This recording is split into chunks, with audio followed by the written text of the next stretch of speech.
My parents liked my twin sister more than me.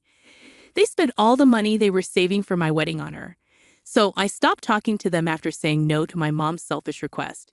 I'm 23 years old and have a twin sister named Allison. We don't get along.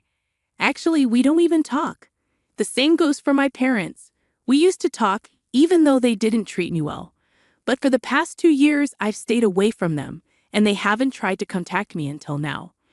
Allison is 12 minutes older than me, so she's automatically the favorite because she's older. My parents only wanted one child because that's what they had planned for, and they couldn't afford to raise two.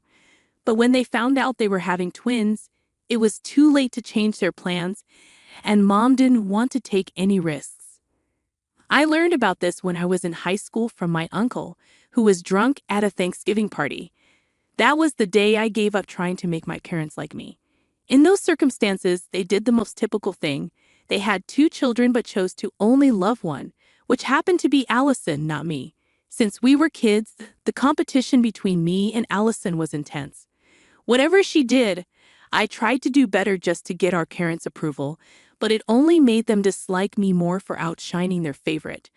Honestly, Allison wasn't even that interested in being better than me.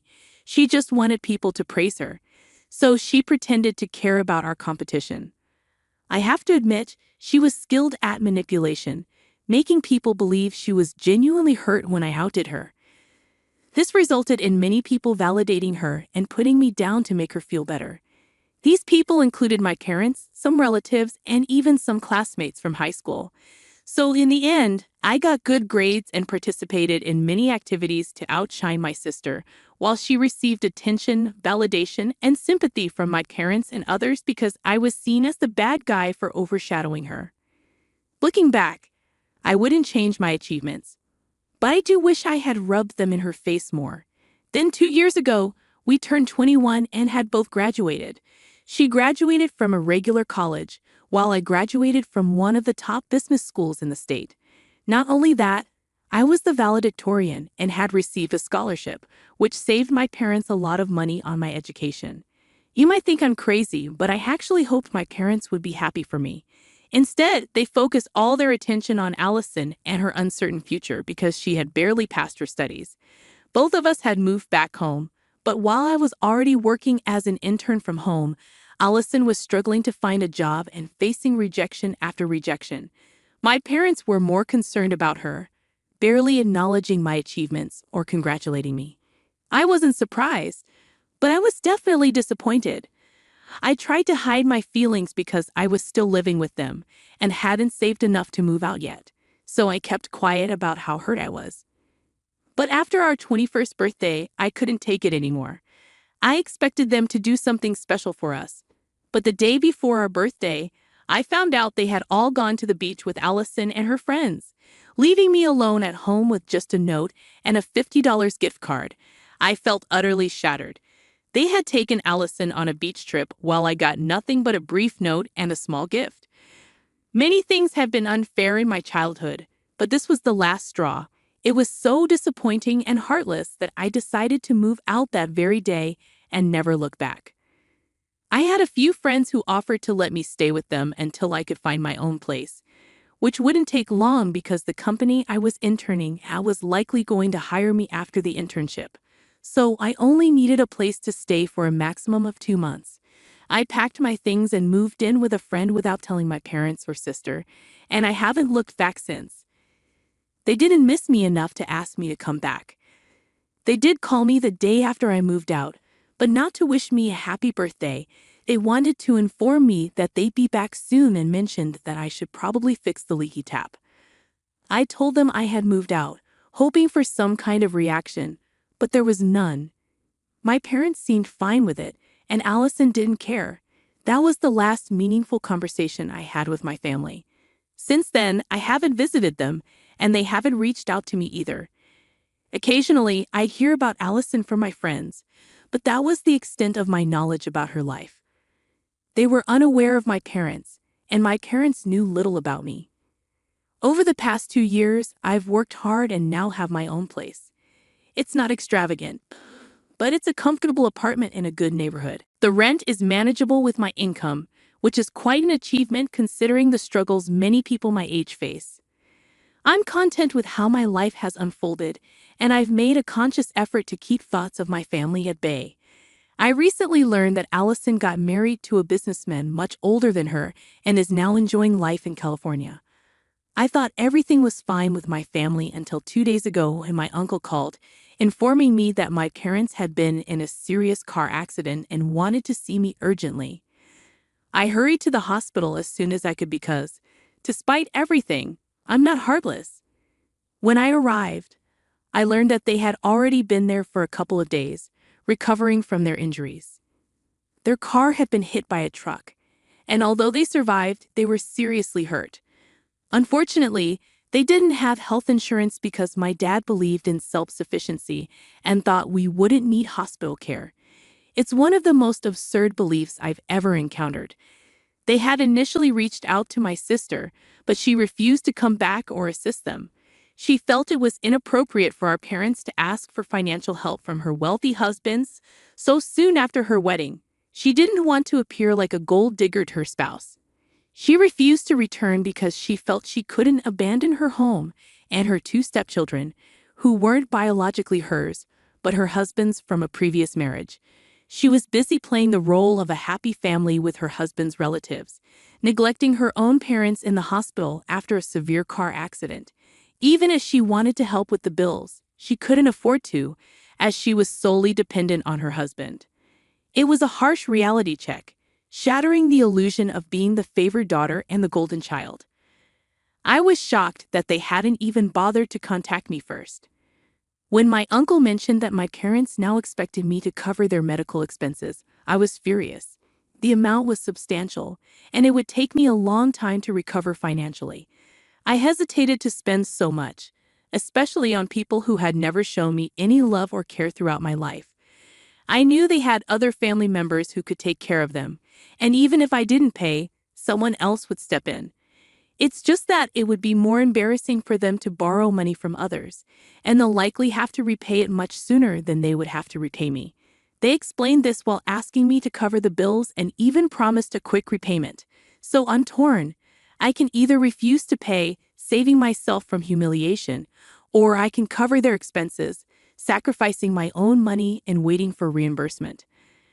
Honestly, I'm not inclined to help them at all. We haven't spoken in 2 years, and our relationship has been strained for as long as I can remember. They feel like strangers to me now, so I don't feel compelled to assist them. But then again, if I don't help, I'm no better than Allison, which is disheartening. So I'm unsure what to do. Update 1. Hi there, I've made the tough decision not to assist my parents. It wasn't easy, but I'm confident their medical expenses will be covered by other means. They only reached out to me because they were too proud to ask other relatives for help. I haven't informed them of my decision yet. How do you even begin to tell your family you won't be assisting with their medical bills after a serious accident? It's been nearly 5 days since I last saw them, and after reflecting on the comments, I realized I was still unconsciously competing with Allison. Seeing that she didn't offer assistance to our parents, I felt compelled to prove I was the better daughter. I suppose I'll always have that competitive streak, no matter how hard I try. It's become a part of who I am. Many comments rightfully criticized my parents' lack of health insurance, and I couldn't agree more. My father's decision to forego insurance, thinking he was a flawless driver, was incredibly foolish. If I had been involved in their lives, I would have insisted on insurance. He didn't even insure his car, which adds to the recklessness of his choices. They're fortunate that the accident was the truck driver's fault. Otherwise, they'd be responsible for covering the car repairs as well. As for their financial situation, which many of you inquired about, I'd say my parents are comfortable. They're neither wealthy nor struggling. My dad holds a managerial position in his company, and my mom works in HR at a smaller firm. Together, their income is sufficient, especially now that they no longer have to support me or Allison. While growing up, we never faced financial stress, but we also couldn't live extravagantly. We were solidly middle class, and that hasn't changed. I can't understand why my parents wouldn't be able to cover their own medical bills. If they can borrow money with the promise of repayment, they should be able to manage their expenses themselves. They haven't explained the reason to me, and I doubt I'll find out anytime soon. Update 2. I finally mustered the courage to inform my parents that I wouldn't be assisting with their expenses. They had been calling me persistently for the past week, and yesterday I realized I couldn't keep ignoring them until they were discharged from the hospital. So I answered their calls and explained my decision. As expected, they didn't react well. My mom unleashed her anger on me, despite her broken ribs, accusing me of being ungrateful, among other things. My dad simply disowned me and hung up after my mom finished berating me. Surprisingly, their reaction didn't hurt as much as I anticipated. I realized I hadn't felt loved by them in a long time. They hadn't made any effort to contact me or check on me for 2 years after I moved out following their neglect on an important birthday. So I've never really had parents anyway. I'll just continue living my life as I have been for the past 2 years, and even before that. Their reaction doesn't affect me as much as they thought it would. After the call with my parents, my uncle called to give me an earful, but I hung up after a few seconds because I didn't need that negativity from others. Whatever they think of me doesn't matter anymore. My uncle later texted me, informing me that my parents had decided to use the money from the fund they had set aside for our wedding, now that they were in need. They had already used more than half of the wedding fund for Allison's wedding, and whatever was left they spent on a trip to Europe. This left them with little savings, explaining why they couldn't cover their own expenses. So that mystery was solved. My uncle may have intended to make me feel guilty, but instead I felt relieved that I hadn't contributed my hard-earned money to my parents' bills. Their irresponsible spending was their own doing, not mine. Their lack of insurance due to their delusional beliefs wasn't my responsibility either. They could turn to their relatives for help or fend for themselves. I wasn't giving them anything. They were no longer entitled to my time or my money. Update 3. Something really strange happened today, and I need to talk about it. I haven't been able to confide in my friends because most of them don't know much about my family history, and I'm not ready to share it with them yet. So I'm turning to Reddit for support. It's been almost 2 weeks since I last spoke to my parents. A few hours ago in the evening, Allison unexpectedly showed up at my doorstep. I was taken aback by her sudden visit, especially because I didn't think she knew where I lived. It turns out, one of our old high school friends disclosed the neighborhood I lived in, and Allison went to great lengths to locate me, which was surprising given our strained relationship. She also looks and acts very differently from what I remembered. She's become more refined and sophisticated, I think, and that's been a huge difference because earlier she used to talk like she was still in high school. But now she sounds more laddie-like somehow and even behaves better. Her way of dressing has changed, the jewelry she wears has changed, and even her makeup. It actually felt like I wasn't even talking to Allison today. Everything about her is aged all of a sudden, but one thing that hasn't changed is how she is a person. I guess you cannot put makeup on your heart and tell people to call it Mrs. Davis, like she did with herself. Her personality and beliefs haven't undergone any renovation for sure. I let her in after she knocked at my door, and I was really surprised to see her, but I was also curious to know why she'd come by, so I decided to talk to her. After some small talk about her life, where she told me everything that she'd been up to unprompted and bragged about how fabulous her life was as a stay-at-home mom of 2 toddlers married to a wealthy guy without anything to worry about except for her cuticles. I waited for her to get to the point while politely nodding at her boring speech about how wonderfully underrated being a traditional housewife was.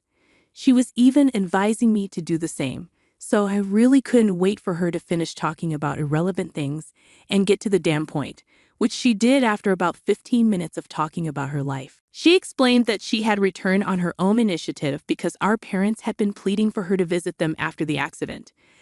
They didn't ask for her financial assistance but simply wanted her presence. After 2 weeks, she finally decided to come back and thought it was also an opportunity to reconcile with me. However, things took a turn when she began venting about our parents' neediness and how they were disrespecting her new family. She complained about having to leave her two children with their nanny just to visit them, expressing frustration at being forced to choose between her parents and her own kids. I couldn't comprehend why she kept referring to her stepchildren as her own. She divulged a lot about her marriage and her husband, unsolicited. From what I gathered, it seemed like her husband had only married her to improve his chances of gaining partial custody of his children, which he successfully achieved. She believed he genuinely cared for her. He had been embroiled in a custody battle for some time, being a busy businessman unable to dedicate enough time to his children.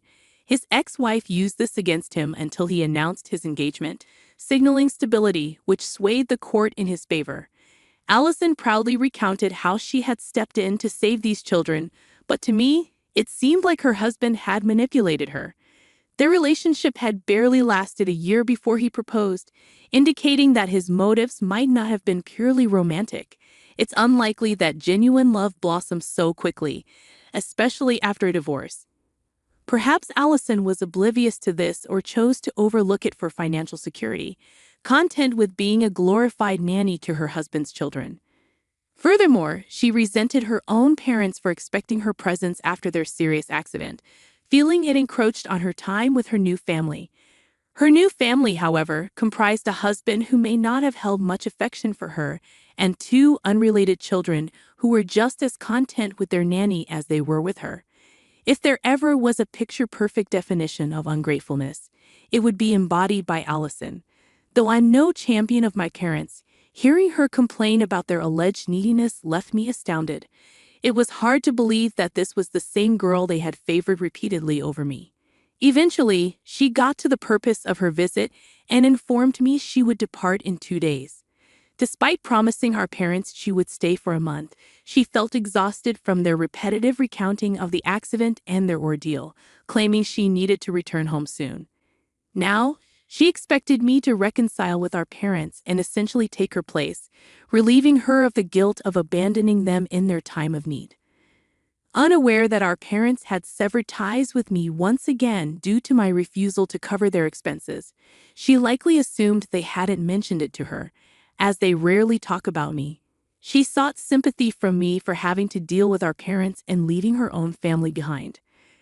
Her plan was to leverage this sympathy to manipulate me into becoming our parents' emotional support, as she didn't feel capable of fulfilling that role herself. It was a classic tactic of Allison's, but I saw through it and refused to play along. I had no intention of revealing this to her during her stay at my house, knowing it would lead to conflict. Instead, I gave her a vague assurance that I would try to reconcile, though I knew I had no intention of doing so. She left after urging me to stay in touch, though we both knew she didn't mean it. Frankly, I was relieved to see her go. Not only was she a self-centered and manipulative individual, but she was also dreadfully dull to converse with. Her monotonous tales of life in California left little room for meaningful dialogue. Her life seems to revolve around parties, her stepchildren, and her husband. While she believes she's living the dream, I find it rather pitiful. It's evident that her husband's affection is lacking, and with her stepchildren spending significant time with their biological mother, it's likely they'll always favor her. Yet this is the path she has chosen, and as for me, I'm determined to create a life far removed from my family. Today reaffirmed my decision to distance myself from my parents and sister. They're selfish and callous, with little regard for anyone but themselves, especially Allison. It's disheartening to be associated with such individuals.